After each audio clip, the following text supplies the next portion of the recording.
جو لوگ حالات سے عبرت نہیں لیتے ان کو ان کے حالات اور گناہوں کی طرف لے جاتے ہیں۔ میرے دوستو، بزرگو، عزیزو، جتنا بھی فساد ہے دنیا میں، اس فساد کا تعلق براہ راست مومن کے بدن سے نکلنے والے اعمال سے ہے۔ اللہ نے صاف فرما دیا، ظہر الفساد فی البر والبحر بما کسبت ایدی الناس، کہ جتنا بھی فساد ہے بر و بحر میں، اس سب کا تعلق براہ راست مومن کے بدن سے نکلنے والے اعمال سے ہے۔ نظام کائنات سے کائنات کے تغیرات کا کوئی تعلق نہیں ہے، نظام کائنات سے کائنات کے تغیرات کا کوئی تعلق نہیں ہے، بلکہ نظام کائنات کے تغیرات کا تعلق براہ راست مومن کے بدن سے نکلنے والے اعمال سے ہے۔ جو لوگ اپنے حالات کو مقدمات کے، قرضوں کے، بیماریوں کے، کاروبار کے نہ چلنے کے، مختلف قسم کی ان کے دین، ان کی شریعت میں مختلف قسم کی رکاوٹوں کے آنے کے، ان تمام حالات کو جو لوگ کائنات کے نقشوں کی طرف، یا مزید عرض کر دوں کہ جس زمانے میں مسلمان اپنے دین میں آنے والی رکاوٹوں کو حکام سے جوڑ دیں گے یا اپنے حالات کو حکام سے جوڑ دیں گے، ایسے لوگ توبہ پر اور راستے پر اور نجات کی طرف نہیں آیا کرتے۔ اللہ رب العزت حالات لاتے ہیں سمجھانے کے لیے، حالات لاتے ہیں رخ پھیرنے کے لیے، حالات لاتے ہیں رخ پھیرنے کے لیے۔ اللہ تعالیٰ کا، لوگ کہتے ہیں حالات ہیں، حالات اللہ کا فضل ہیں، حالات اللہ کا فضل ہیں، اللہ کا مومن کے ساتھ بڑا فضل ہے کہ اگر یہ کاروبار میں حرام کی طرف جائے تو اللہ رکاوٹ پیدا کرتے ہیں، اگر یہ معاشرے میں حرام کی طرف جائے اللہ رکاوٹ پیدا کرتے ہیں، اگر یہ حکومت میں اور عہدے میں اور منصب میں ظلم کی طرف جائے تو اللہ رکاوٹ پیدا کرتے ہیں۔ لیکن سب سے بنیادی بات یہ ہے کہ ان رکاوٹوں سے اللہ کی طرف آنے والے وہ لوگ ہوتے ہیں جن کے دلوں میں ایمان ہوتا ہے، جن کے دلوں میں ایمان ہوتا ہے وہ ان رکاوٹوں سے توبہ پر آ جاتے ہیں۔ جن کے دلوں میں ایمان نہیں ہوتا وہ ان رکاوٹوں سے سبق کوئی نہیں لیتے، بلکہ وہ ان حالات کو اپنے اسباب سے جوڑ دیتے ہیں۔ یہی وجہ ہے کہ لوگ جتنی پریشانیوں کی طرف جاتے ہیں اتنے اسباب کی طرف جاتے ہیں، یہاں تک کہ ان کو ان کی پریشانیاں حرام اسباب کی طرف لے جاتی ہیں، ان کو ان کی پریشانیاں حرام اسباب کی طرف لے جاتی ہیں۔ کہ اب کیا کر سکتے ہیں، سوائے کوئی راستہ نہیں ہے کہ ان کو ان کی پریشانیاں حرام اسباب کی طرف لے جاتی ہیں۔ میرے دوستو، بزرگو، عزیزو، حالات عالم کا اسباب سے، حکام سے کوئی تعلق نہیں ہے۔ حالات عالم کا تعلق براہ راست مومن کے عمل سے ہے۔ اس لیے فرمایا کہ سب سے بنیادی چیز وہ ایمان ہے، اس لیے کہ ایمان کے بغیر دل کی آنکھ نہیں کھلتی، ایمان کا بغیر دل کی آنکھ نہیں کھلتی۔ فرعون پر جو بھی حالات آئے اس نے اپنے ہر حال کا مقابلہ حال سے کیا، ہر حال کا مقابلہ حال سے کیا۔ انبیاء علیہ السلام نے آ کر یہ سمجھایا کہ تیرے حالات کا تعلق تیرے حال سے نہیں ہے، تیرے حال کا تعلق تیرے اعمال سے ہے۔ تو یہ سب سے بنیادی بات ہے کہ ایمان کے بغیر مومن عبرت نہیں لے سکتا، ایمان کے بغیر مومن عبرت نہیں لے سکتا۔ اسی لیے فرمایا کہ اللہ کو نہ جاننے والوں پر جو حالات آتے ہیں، حدیثی مثال دے کر فرمایا کہ ان کی مثال اس جانور کی طرح ہے جس کو کھول دیا جائے اور باندھ دیا جائے، اس کو نہیں معلوم کہ کیوں کھولا گیا، کیوں باندھ دیا گیا۔ اللہ کو نہ ماننے والے جو اللہ کو نہیں جانتے ہیں، ان پر آنے والے حالات کی مثال بہت اچھی مثال دی ہے حدیث میں، کہ ان پر آنے والے حالات کی مثال ایسی ہے کہ جانور کو باندھ دیا جائے اور کھول دیا جائے تو جانور نہیں جانتا کہ اسے کیوں باندھا گیا، کیوں کھول دیا گیا۔ اور آپ ذات جانتے ہیں، آپ جانتے ہیں کہ اگر بھینس دودھ روک لے تو اس کے بچے کو کھول کر لاتے ہیں، وہ بچہ تھن منہ لگا دیتا ہے، بھینس دودھ چھوڑ دیتی ہے، اور جب وہ دودھ دینے لگتی ہے تو بچے کو لے جا کے باندھ دیا جاتا ہے۔ اس بچے کو نہیں خبر کہ یہ کیوں لایا گیا تھا، کیوں لے جایا گیا۔ یہ مثال دے کر فرمایا حدیث میں، بلکہ فرمایا کہ مومن کی مثال اور ایمان کی مثال اس گھوڑے کی طرح ہے جس کا پیر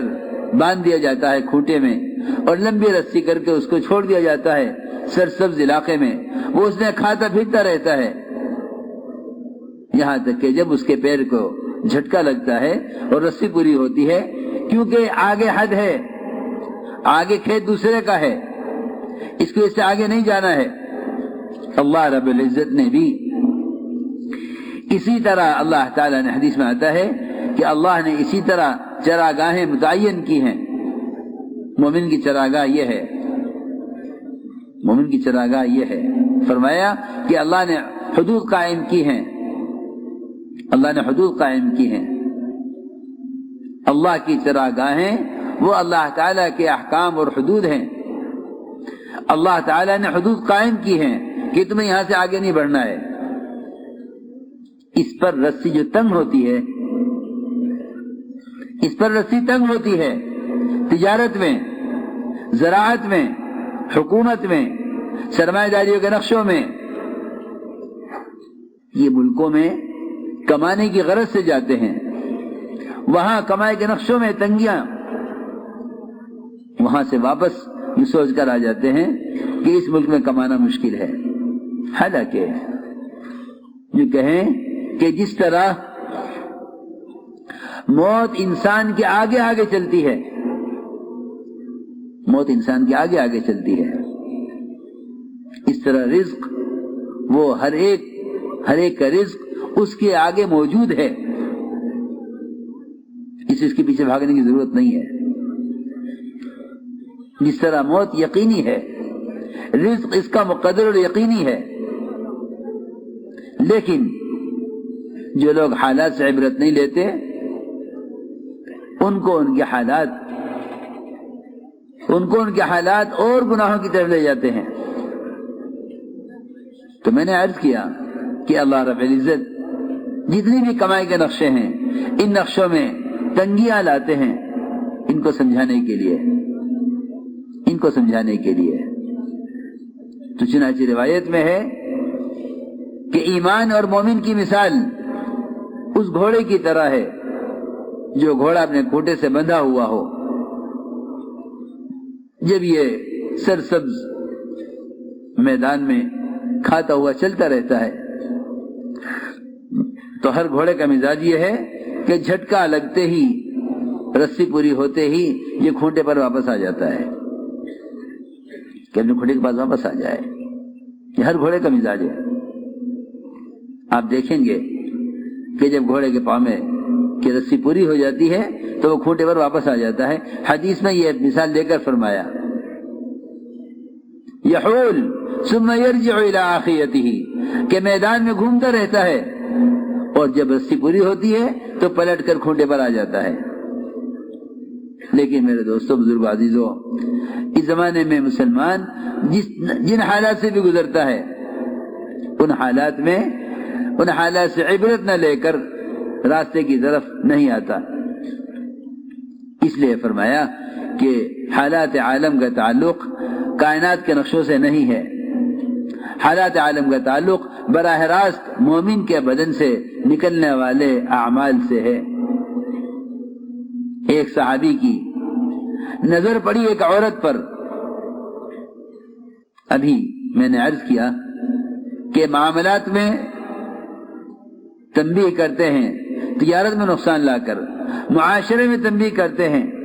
معاشرے کی لائن کے حکم کے ٹوٹنے پر، تو جیسے نظر پڑی اس عورت پر، ادھر صحابی کا سر دیوار سے ٹکرا گیا، سیدھا آپ خود میں حاضر ہوئے، آ کے عرض کیا کہ یا رسول اللہ، میری نظر پڑی ایک لڑکی پر، اس نے فوراً کہا کہ نہیں اسلام آ گیا ہے، میری طرف مت دیکھو۔ ابھی میں دیکھ ہی رہا تھا اس کی طرف کہ میرا سر دیوار سے ٹکرا گیا، یہ کیا ہوا؟ میں اور آپ اس پر غور کریں کہ ایک صغیرہ گناہ، چھوٹا گناہ، ایک چھوٹا گناہ،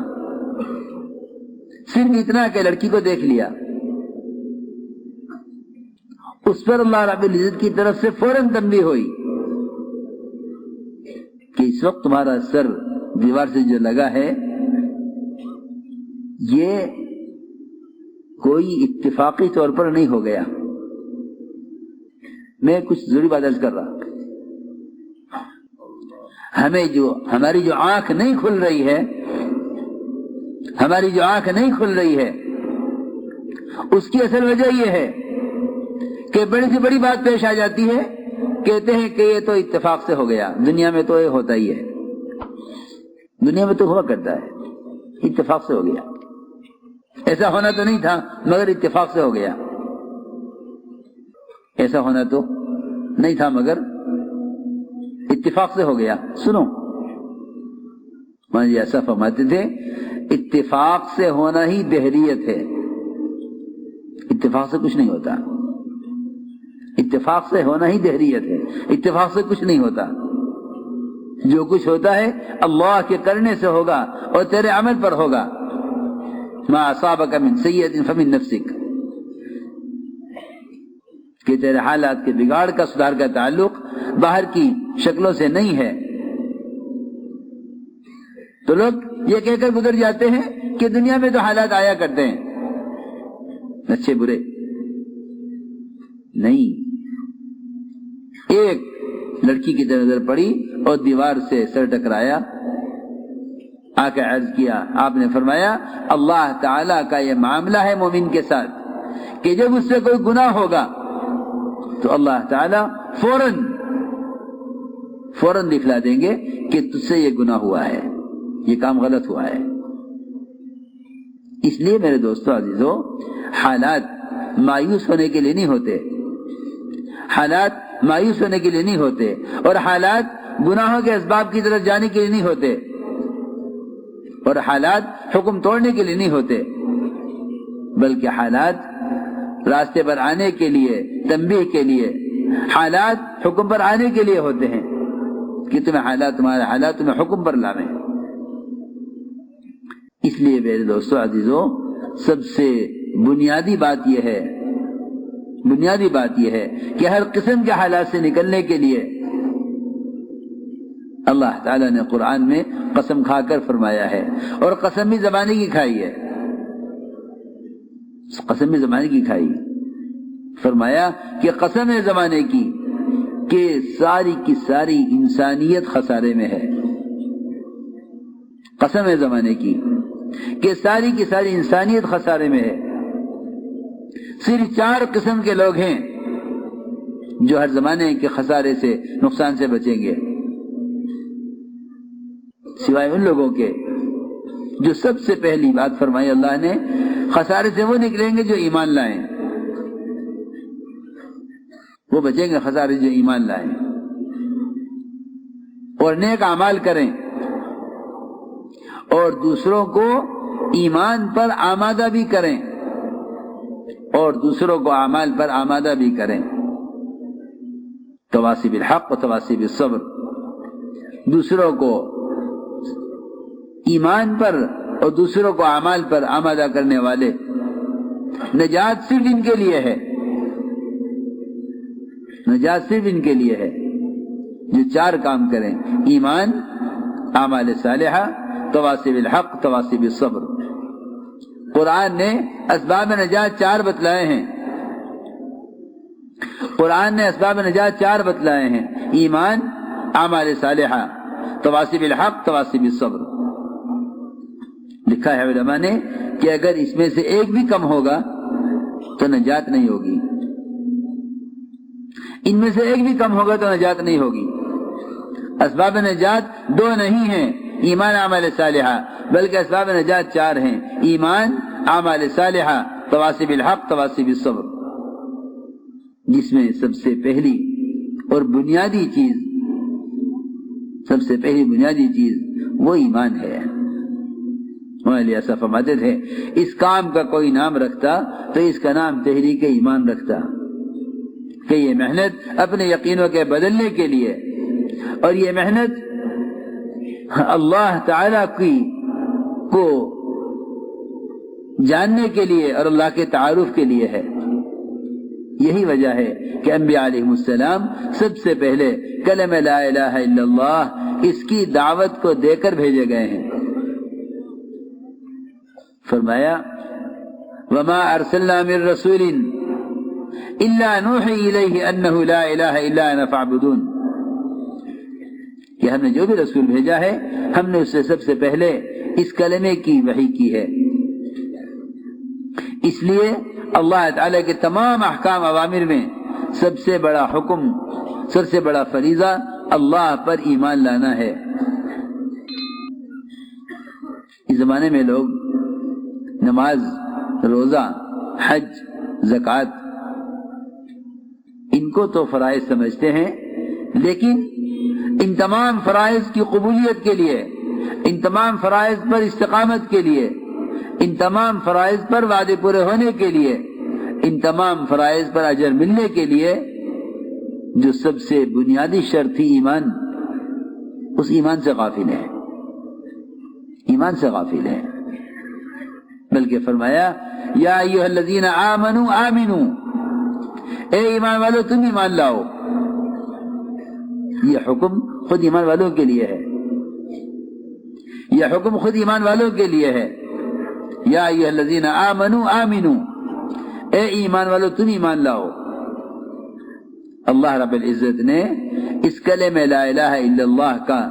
سب سے زیادہ حقدار اور اہل خود مومن کو فرمایا ہے۔ الزمہم کلمۃ التقوی وکانوا احق بها واہلھا، کہ ایمان والے اس کلمہ لا الہ الا اللہ کے زیادہ اہل، زیادہ حقدار ہیں۔ اس امر سے، اس حکم سے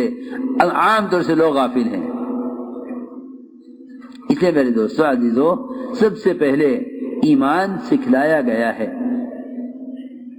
ایمان پہلے سکھلایا گیا۔ صحابہ کرام خود فرماتے ہیں ہم نے پہلے ایمان سیکھا پھر قرآن سیکھ لیا، کہ ایمان بالغیب اصل ہے۔ اس لیے محمد صلی اللہ علیہ وسلم کی لاہری تمام خبروں کو، تمام کائنات کے ظاہری نقشوں کے مقابلے میں آپ کی لاہری خبروں کو یقینی ماننا، اسی کو ایمان کہتے ہیں۔